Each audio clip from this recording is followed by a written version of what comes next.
안녕하세요, 한상기입니다. 기아 K5 디자인 프리뷰 행사에서 K5의 안팎을 간략하게 둘러보겠습니다. 이 신형 K5는 출시 행사가 아직 한 달 조금 안 되게 남았는데 이미 안팎 디자인 다 공개가 됐고요. 트림과 가격도 같이 공개가 됐습니다. 이미 공개된 사진으로 보셨겠지만 신형 K5는 외장 디자인이 굉장히 잘 나왔죠. 공개되기 전에 그 1세대의 비주얼만큼이나 그 임팩트 있는 그런 디자인이라고 말들이 많았죠. 근데 이번에 실제로 보니까 호불호는 있겠지만 굉장히 임팩트가 있는 디자인입니다. 사실 2세대는 1세대의 디자인에 비해서 그렇게 크게 바뀐 점은 없었잖아요. 근데 이 3세대는 외장 디자인이 그야말로 잘 나왔네요. 근데 이번에 행사에 참여해서 실물을 본 사람들 대부분이 그 외장 디자인에 호평을 합니다. 저는 3월에 신형 K5의 실물을 본 적이 있는데 그때는 디테일이 굉장히 과격하고 좀 오버스럽고 그래서 튀는 디자인이긴 하지만 이대로 나오면은 좀 호불호가 너무 강하게 탈 것이다 라는 말을 했었거든요. 근데 지금 본 이 양산형은 그때보다는 훨씬 더 정제되고 매끈한 디자인입니다. 그리고 그때 봤을 때는 그 앞모습이 약간 좀 까마로우를 연상시킨다고 했는데 실제로는 또 그렇진 않네요. 물론 지금 보시는 양산형도 그 앞모습에 디테일이 좀 되게 많다고 생각이 되는데 3월달에 본 게 있어서 그런지 순해 보여요. 물론 그 측면의 덕트라든가 이 그릴의 디자인이 굉장히 과감하죠. 요즘에는 그릴의 면적을 좀 많이 키우는 편이잖아요. 근데 생각보다 그릴의 면적이 실제로 뚫려 있는 부분이 그렇게 크진 않고요. 반면에 그 하단부는 꽤 넓은 면적을 차지를 하고 있죠. 저 그릴에 적용된 저 플라스틱은 뭔가 좀 파충류의 비닐 같기도 하고요. 실제로 만져보면은 저 플라스틱이 그렇게 또 소재가 떨어지진 않아요. 좀 두꺼운 플라스틱입니다. 그리고 이 측면에 적용된 이 덕트의 디자인도 굉장히 과감하죠. 소나타는 1.6 터보와 2.0의 디자인이 다르잖아요. 근데 신형 K5는 가솔린은 디자인이 동일하고요. 앞모습이 하이브리드만 조금 다릅니다. 확실히 하이브리드가 그 가솔린에 비하면은 그 그릴 디자인이 조금 더 순한 것 같아요. 그리고 이번에 전시회에서 보니까 그 파란색이 가장 눈에 띄게 예뻤거든요. 신형 K5의 디자인에 가장 잘 어울리는 색깔이라고 생각이 되는데 아쉽게도 그 색깔은 1.6 터보에만 적용이 된다고 합니다. 대부분의 기아차들처럼 이 신형 K5도 소나타보다 차체 사이즈가 조금씩 커요. 물론 그렇게 아주 큰 차이는 아닙니다. 소나타처럼 이 신형 K5도 패스트백 스타일의 그 리어엔드 디자인이 적용이 됐는데 이렇게 날렵하게 떨어지고 반면에 통상적인 세단보다는 뒤가 좀 짧잖아요. 이 뒷모습이 굉장히 멋있는 것 같아요. 그리고 윈도우 라인부터 이 트렁크까지 적용된 크롬 트림도 꽤 두껍게 적용이 됐네요. 대부분의 승용차들처럼 그 트렁크 끝쪽은 스포일러 역할을 하게 약간 이렇게 말려 올라와 있고요. 그리고 보통 엠블렘이 붙는 자리는 거의 수직으로 떨어지잖아요. 근데 이 차는 이쪽으로 약간 경사가 져 있어요. 테일 램프는 K7처럼 양쪽으로 쭉 이어진 스타일이고요. 약간 그 점선처럼 보이죠. 그리고 2.0의 경우에는 뒤에 K5라고만 붙고요. 1.6 터보는 오른쪽에 TGDR라고 배지가 붙습니다. 요즘에 많은 차들처럼 이 머플러는 장식이 적용이 됐는데 통상적으로 쓰이는 그런 페이크 머플러보다는 이 장식이 꽤 스타일리시해요. 어떤 차 같은 경우에는 거의 딱 처음부터 플라스틱이 딱 막혀 있어갖고 멀리서 봐도 저건 장식이다라고 알 수가 있는데 이 K5는 그 정도는 아니고요. 그리고 리어 범퍼에 적용된 이 디퓨저의 형상도 은근히 본격적입니다. 디테일에 좀 신경을 많이 썼다고 느끼는 게 이 측면의 벤트인데 여기가 그 벤트가 적용된 것도 좀 과감하긴 하지만 여기서부터 범퍼로 쭉 이어지는 라인이 꽤 스타일리시합니다. 타이어는 피렐리의 피제로 올 시즌, 사이즈는 245에 40R19입니다. 타이어는 소나타와 같은 제품이고요. 이 19인치는 1.6 터보에서 고를 수 있죠. 보시는 것처럼 신형 K5의 실내도 굉장히 많이 달라졌습니다. 3월에 봤을 때는 실내가 좀 되게 하이테크하다고 느꼈는데 지금 이 양산형은 외관처럼 그때만큼은 아니고요. 그때보다는 조금 보수적으로 디자인된 느낌이에요. 그리고 실내를 자세히 보면은 이 대시보드뿐만 아니라 도어 트림까지 디테일에 좀 신경을 되게 많이 썼어요. 반면에 대시보드 상단 쪽에 그 우레탄은 조금 딱딱한 편이에요. 모니터는 10.25인치 와이드 타입이 들어갔고요. 이건 소나타와 동일하죠. 그리고 대부분의 모니터들처럼 이 운전석에 있으면 잘 모르는데 2열에서 보면은 이게 운전자 쪽으로 좀 이렇게 틀어져 있죠. 그래서 눈에 좀 잘 들어옵니다. 지금 보시는 게 홈 화면이고요. 요 UI나 그래픽은 그 신형 그랜저와 좀 많이 비슷하죠. 그러니까 신형 그랜저에 적용된 새 UI가 이제 K5 또 다른 신차까지 같이 적용이 되는 거겠죠. 여기서 이렇게 슬라이딩을 시켜서 주요 메뉴로 접근을 할 수가 있고요. 이 모니터가 지금 약간 어두워 보이는데 이 화면에 들어가서 보면은 이 자동 관광 체크가 돼 있죠. 이 화면 밝기를 지금이 가장 밝은 상태죠. 그리고 이 모니터에 보면은 이 블루라이트가 있어요. 그 핸드폰처럼 이렇게 블루라이트 차단을 선택을 하면은 좀 더 눈이 편할 수가 있죠. 눈 나쁘신 분들은. 그리고 이 밑에서는 따뜻한 색감도 이렇게 또 선택을 할 수가 있네요. 심지어는 이 밑에 쪽에 보면 사용자 설정이 있어요. 그러니까 설정된 시간 동안 블루라이트 차단 기능이 동작이 되는 거죠. 이렇게 좀 세부적인 메뉴가 꽤 많아요. 그리고 차량에 들어가면은 여기에서 나오는 메뉴는 그 최근에 따른 현대기아차 거의 동일하죠. 헤드업 디스플레이의 안쪽의 메뉴라든가 표시 정보 이런 거는 이제 기존과 동일하고요.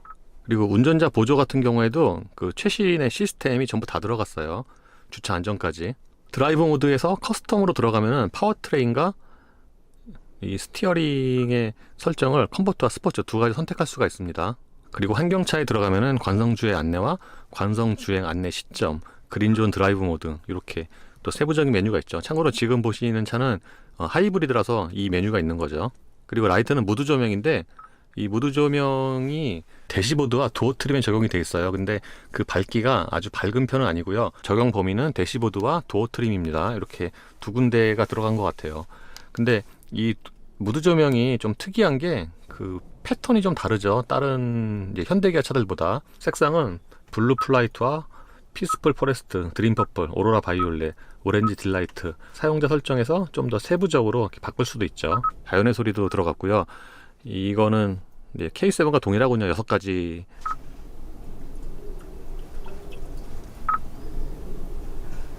소나타와 그랜저에 이어서 빌트인 캠도 들어갔죠. 빌트인 캠 같은 경우에는 공식적으로 블랙박스는 아닌데 블랙박스 같은 역할을 하죠. 물론 소리는 녹음이 안 되고요. 여기서 스마트폰과 연결을 할 수도 있습니다. 지금은 후방 카메라 화면입니다. 기본적으로 2분할이고요. 이 오른쪽은 위에서 내려다보는 탑뷰고 이쪽은 이렇게 아이콘을 눌러서 앵글을 변경을 할 수가 있죠. 그리고 여기 설정에 들어가면은 이렇게 탑뷰와 후방뷰, 주차거리 경고를 설정을 할 수가 있고요. 그리고 여기를 클릭을 하면은 이렇게 확대와 축소를 할 수도 있고요. 모니터 밑쪽의 공조장치는 이 송풍구보다 약간 좀 들어가 있어요. 그래서 얼핏 보면은 조금 멀어 보일 수 있어요. 그리고 공조장치에는 별도의 액정도 마련이 되어 있고요. 이 각 버튼은 이게 딱 눌리는 그런 물리 버튼이 아니라 터치식이에요. 얼핏 보면 이게 물리 버튼 같아 보이잖아요. 근데 이게 터치식입니다. 이렇게 살짝 갖다만 대면은 작동이 되죠. 다른 현대기아차 그렇듯이 기어 레버 앞쪽, 그러니까 센터패시아 그 가장 하단 쪽에는 수납 공간이에요. 보통은 여기에 수납 공간 겸용 무선 충전 패드가 있잖아요. 근데 여기는 그냥 무선 충전 패드는 없고요. 딱 수납 공간입니다. 이 수납 공간이 핸드폰 하나 딱 들어갈 정도의 그런 사이즈인데 이 노트 10 플러스를 넣으면은 진짜 빈틈이 없이 딱 들어가요. 그래서 제가 아까 넣어보니까 넣어서 빼기가 좀 힘들어요. 그리고 이 안쪽에는 USB 단자 2개와 12V가 마련이 되고요. 이 커버를 열고 닫을 때의 움직임도 부드러운데 그 상위 모델만큼 그렇게 부드러운 건 아니고요. 그리고 지금 보면은 실내에는 그 모니터와 기어 다이얼 주변에 하이그로시가 조금 많이 쓰인 편이죠. 기어는 다이얼 방식이 적용이 됐습니다. 제가 3월에 봤을 때는 이 다이얼과 버튼 2개를 놓고 어떤 게 더 낫냐라고 물어보긴 했는데 그때 아마 대부분이 다이얼에서 낫다고 했던 것 같아요. 저는 지금도 버튼보다는 이 다이얼 방식이 좀 더 사용하기가 편한 것 같아요. 그리고 기어 다이얼 뒤에는 파킹 센서와 오토홀드 버튼이 있고요. 대부분의 차들처럼 컵홀더는 앞뒤가 깊이와 크기가 다르고요. 이 뒤쪽에는 드라이브 모드와 열선과 통풍 시트 버튼이 마련이 되어 있습니다. 요 통풍과 열선은 이게 스팅어와 같은 그런 디자인이죠. 신형 K5의 실내에서 다른 현대기아차 다른 게 있는데 바로 무선 충전 패드죠. 보통 현대기아차들은 무선 충전 패드가 기어 레버 앞쪽에 그 수납 공간에 있잖아요. 근데 신형 K5는 여기에 있어요. 이렇게 딱 꽂는 방식이죠. 앞쪽에 있는 것보다 충전하면서 핸드폰은 좀 잘 안 보일 수 있는데 이렇게 넣고 빼는 거는 이게 더 쉬워 보여요. 크기를 생각을 하면은 센터 콘솔 박스의 용량은 충분한 편이고요. 이게 정확하게 직사각형은 아니에요. 이게 뒤로 갈수록 조금씩 좁아지죠. 예, 운전대의 사이즈는 차 크기 대비해서 좀 작아 보입니다. 되게 동그랗고 그리고 그 디자인 자체가 좀 스포티해요. 그러니까 전체적인 운전대의 디자인이 꽤 보기가 좋습니다. 그리고 림을 잡았을 때 손에 잡히는 감각도 괜찮은 편이고요. 스포크에 있는 버튼의 배치는 다른 현대기아차 거의 동일합니다. 계기판은 풀 디지털 타입이 적용이 됐고요. 이 드라이브 모드에 따라서 이렇게 계기판 디자인이 변경이 되죠. 요 계기판 디자인 같은 경우에는 기본적으로 같은 풀 디지털이지만 소나타보다 좀 더 보기가 좋은 것 같아요. 가운데 부분에서는 이렇게 트리 컴퓨터 정보가 표시가 되고요. OK를 길게 누르면은 이렇게 여기에 표시되는 정보를 저희가 선택을 할 수가 있죠. 지금 보시는 게 테마 A고요. 이게 테마 B. 신형 K5의 음성인식은 그 소나타에 선보였던 것과 기본적으로 같은데 기능이 좀 더 추가가 됐어요. 예를 들면은 네, 말씀하세요. 창문 열어줘. 운전석 창문을 엽니다. 이렇게 창문을 열고 닫을 수가 있죠. 후석 창문 닫아줘. 후석 창문을 닫습니다. 지금 보시는 것처럼 창문 4개를 전부 다 음성으로 오르고 내리게 할 수 있고요. 심지어는 그 2열의 열선까지도 켤 수가 있죠. 그리고 지금 보니까 이 신형 K5는 유리 4개 모두 다 상하행 원터치네요. 참고로 소나타는 1열만 모두 상하행 원터치고요.